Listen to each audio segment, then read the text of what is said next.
Anti apapun.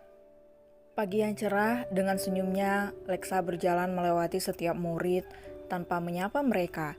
Dia tidak peduli selama tidak mengusiknya, membiarkan semua orang berbicara asal tentangnya, dia tidak peduli. Terus melangkah hingga sampai di dalam kelasnya, meneliti apakah yang dia cari ada. Sekilas, Lexa menemukan temannya itu di dekat jendela, entah apa yang dilihat di luar kelas. "Panda imut," teriak Lexa heboh meletakkan tasnya di meja, dengan asal kemudian dirinya melangkahkan kakinya lebar serta langsung di samping Resta. Resta hanya menoleh kemudian kembali lagi melihat ke arah luar jendela. Lexa ikut melihat keluar jendela, tidak ada apapun di sana kecuali pemandangan gedung tinggi dan juga rumah orang-orang. "Apa yang kamu lihat?" tanya Lexa menatap lekat temannya itu, seakan menyembunyikan sesuatu tapi Lexa tidak bisa menebaknya. Tidak, kilahnya dia berusaha melihat hal lainnya.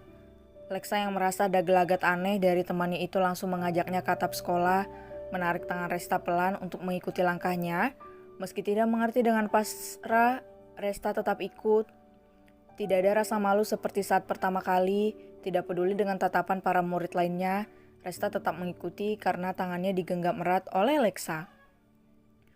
"Sekarang ceritakan," singkat Lexa. Dia tidak suka melihat Resta yang diam dengan anehnya, apalagi menyimpan sesuatu darinya.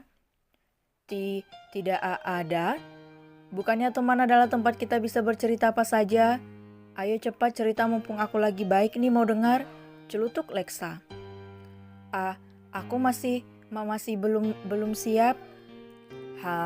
Baiklah kalau sudah siap janji cerita." Lexa mengangkat jari kelingkingnya sambil tersenyum manis ke arah Resta. "Janji?" Resta menautkan jari kelingkingnya ke jari kelingking Lexa.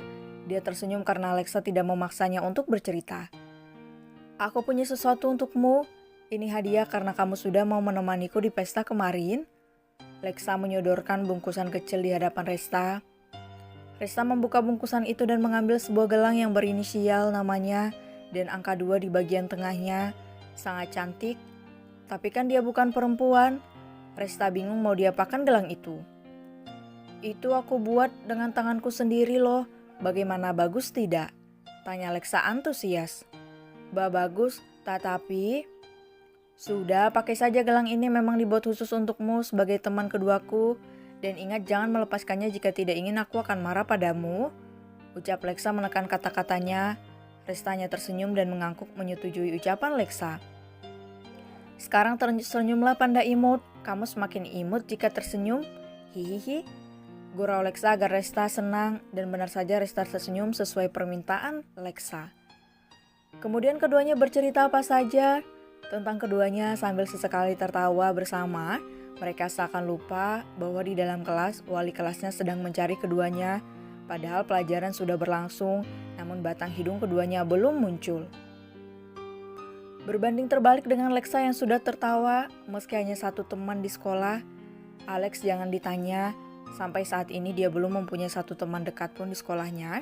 Dia tidak mempermasalahkan hal itu, malah dia senang tidak ada yang mengganggu waktunya. Dengan santai dia bermain iPad-nya sebelum bel masuk berdering. Tentu saja hal yang tidak biasa dia perlihatkan membuat beberapa teman sekelas heran dengan sikap yang tidak pernah mereka lihat. Merasa risih, Alex beranjak dari duduknya berjalan ke arah belakang sekolah, tempat favoritnya karena suasana tenang dan sekaligus tidak ada orang yang akan mengganggunya di tempat ini. Alex duduk di bawah pohon dengan tenang, tanpa khawatir apapun karena para penjaga selalu mengikutinya meski tak terlihat. Sembari menyandarkan punggungnya di batang pohon, Alex tersenyum manis menatap iPad-nya.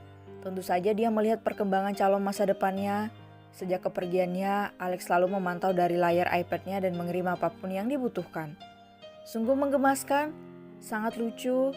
Gumamnya pelan menatap lekat, sembari terkekang kecil karena di layar calon masa depannya sedang belajar, berdiri. Sungguh Alex ingin ke sana dan mengajari sendiri, namun itu tidak mungkin.